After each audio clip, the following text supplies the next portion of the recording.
no Skyping. OTM straight out them, I'll be the livest. Oh, y'all already know how we rockin', man. It's your brother from another mother, Kobe Lee in the building, bringing you the all-new Philly Cat Podcast. If you're new to the show, let me give you a little bit of a rundown. I'll be talking to Eagles. I'll be talking to Sixers. I'm gonna sprinkle a little bit of the Phillies, but I damn sure ain't talking about the Flyers. Hope everybody feeling good out there. Hope you ain't worried about the mule going blind. In other words, be in control of the things that you can control. Don't let the things out of your control you. Okay, so let's get down to the nitty gritty, man. The Sixers beat the Kings last night with the final score of 103-101. I mean, this was an all-out battle. Let's just talk about Tyrese Haliburton for one moment. I mean, he might be the guy. He might be the guy that we really need to ship Ben out of here and go pick that young boy up and bring him in here and let him develop over here. We need a guy right now that's going to give us that 15 to 25 a night, in which he can, and as you seen last night, the guy can get you 38. We talking 38 points, 3 rebounds, 7 assists, 3 steals, 11 to 19 from the field, 5 of 9 from the 3-point line, 11 to 12 from the free throw line. We talking 58% from the field, 56% from the 3-point line, 92% from the free throw line. What I seen last night was a guy that could create for others, can create for himself, can run the pick and roll. He got the floater. He got the step back, side step, 3-point shot. He got the free throw. He got everything. The dribbling, defense, a little shaky. He still got to get in the weight room a little bit, but that comes in time. I see a guy that, just imagine if we had Tyrese, Seth, Haliburton, Tobias, and Embiid. I really think that's what we need to be going with, because all this Matisse Thybulle in the starting lineup is starting to really concern me. Matisse had a pretty solid game. I mean, 8 points. He was 3 for 3 and 2 for 2 from the 3-point line. But Matisse is not. He's not looking like a starter. You know what I mean? I'd rather see him come off the bench. It all depends on who we playing with the matchups and stuff. If we need him to start and guard the best player on the team. But as of right now, man, I don't know about Matisse. I don't know. You know what I mean? Or if you do want to start Matisse and put Seth Curry on the bench, because Seth Curry be on some bull junk too. I mean, right now, him and Matisse, last night they looked like they had shoulder pads on and a helmet. Them boys was out there playing tackle football. 4 fouls apiece. Let's look at Seth Curry. He was 3 of 10 from the field, 2 of 7 from the 3-point line. Seth, man, I know you still coming back, but listen, he don't got that dog in him. He don't got that dog in him. Right now, we got Seth Curry probably around the 4th option. Nah, he need to step back to the 5th option. Mighty had to step back to the 6th option. I'm just not seeing it from Seth. You're not being aggressive enough. Take it to the rack. Stop going around the pick and only shooting the mid-range or going to the 3-point line. It's really getting annoying. You know what I mean? But beyond that, right? Joel Embiid just took over. He just took over this game. We talking 36 points. We talking 12 rebounds, 6 assists, 1 block, 10 of 18 from the field, 2 of 5 from the 3-point line, and 14 of 18 from the free throw line. He had 17 points in the 3rd quarter. We talking about a guy that just took over. And that's 17 games in a row with over 20 points or more for Embiid. Just outstanding. He's clear cut. MVP in my eyes. But it is what it is. Now, before we get to Doc Rivers, the Kings out-rebound us 43-36. You had crusty ass Rashawn Holmes and Marvin Bagley out there out-rebounding Joel Embiid and Andre Drummond. I don't even know. This tells me, right, that you got the big men on offense, Doc. You got the big men on offense doing this dribble handoff bullshit at the top of the damn 3-point line. You got Andre Drummond at the 3-point line, handing the ball off, doing these fake ass screens and shit. What are you doing? Get Andre Drummond in the low post. Get Joel Embiid in the low post. This guy, Doc Rivers, talking about this wasn't a game for Joel Embiid to be in the post like that because of the traps that the Kings were running and the double teams that the Kings was running. What? When in 20 years, When have you ever seen Kobe Bryant have trouble getting into the post? Not actually making a shot from the post, getting into the post. When have you ever seen Tim Duncan have a problem getting into the post? This just tells me schematically you're piss poor. I mean, we won the game and people want me to be politically correct. They think because I got this suit on, I'm supposed to be Dr. Umar goddamn Johnson. It's not that. This is Kobe Lee in the building. Your brother from another mother. I'm going to give it to you how it is. What are you doing? We only won that game last night because it was the Kings. Mind you, people, they had no De'Aaron Fox. No De'Aaron Fox.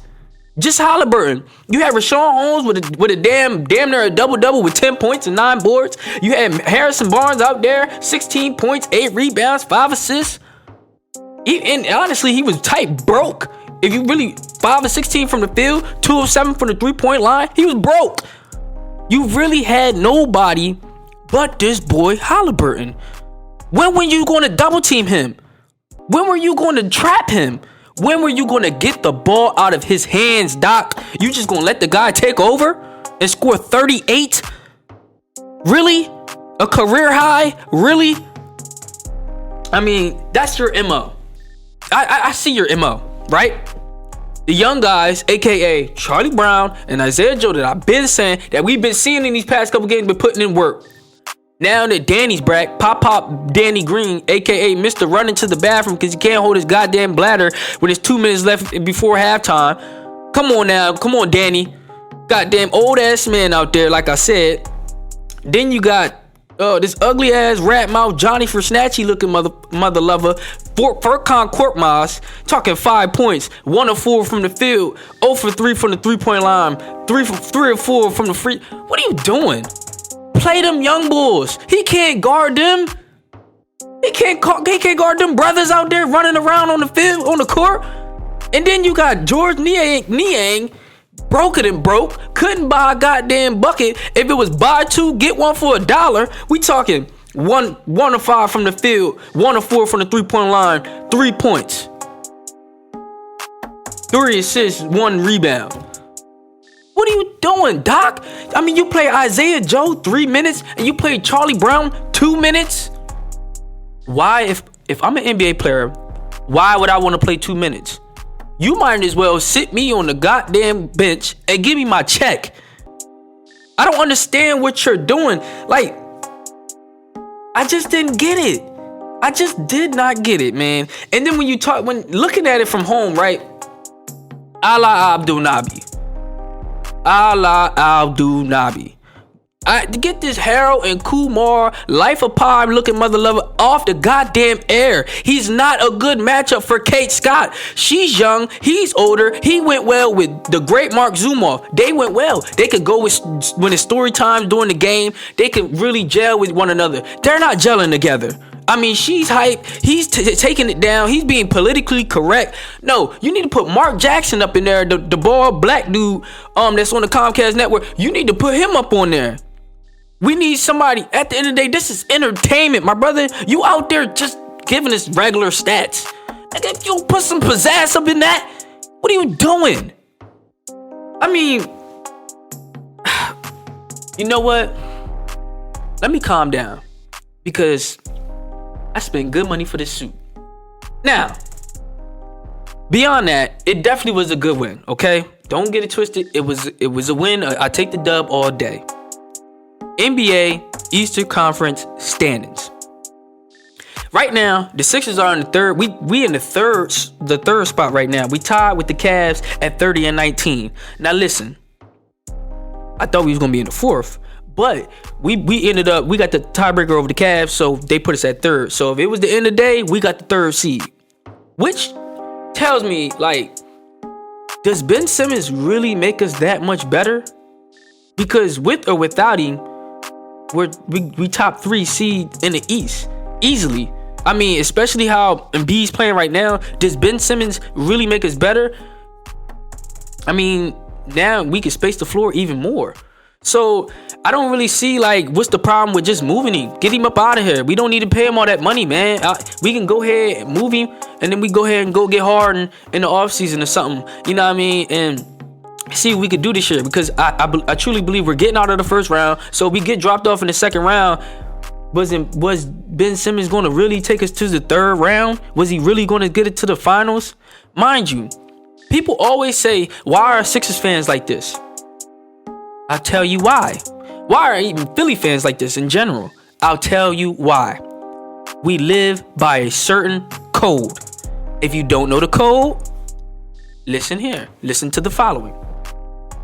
If you're an athlete or a coach that is in the Philadelphia area, just know you're going to get judged every year, every month, every game, every play. That's how we coming. I'll say it again. You're going to get judged every year, every month, every game, every play. This is what you sign up when you come to Philly.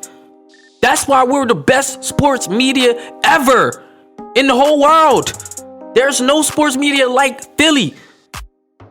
So, and then they want to act like, why are Sixers fans like this? Listen, we haven't won an NBA championship since 1983.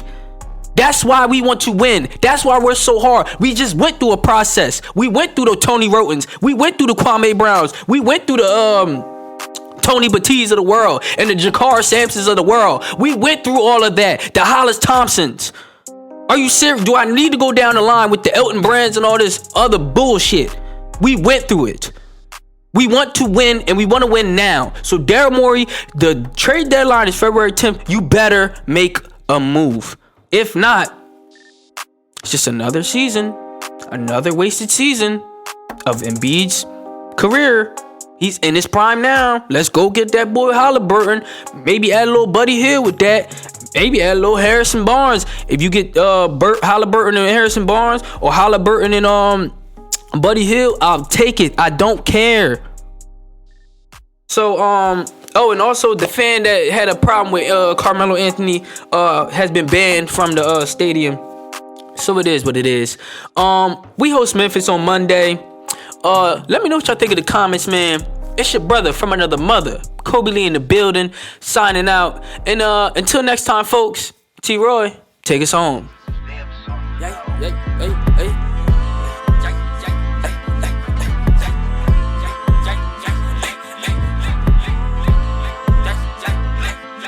They say little bro ain't keeping it real, you snake, that's crazy. Feeling in my bones on to make 100 million, and this shit won't phase me.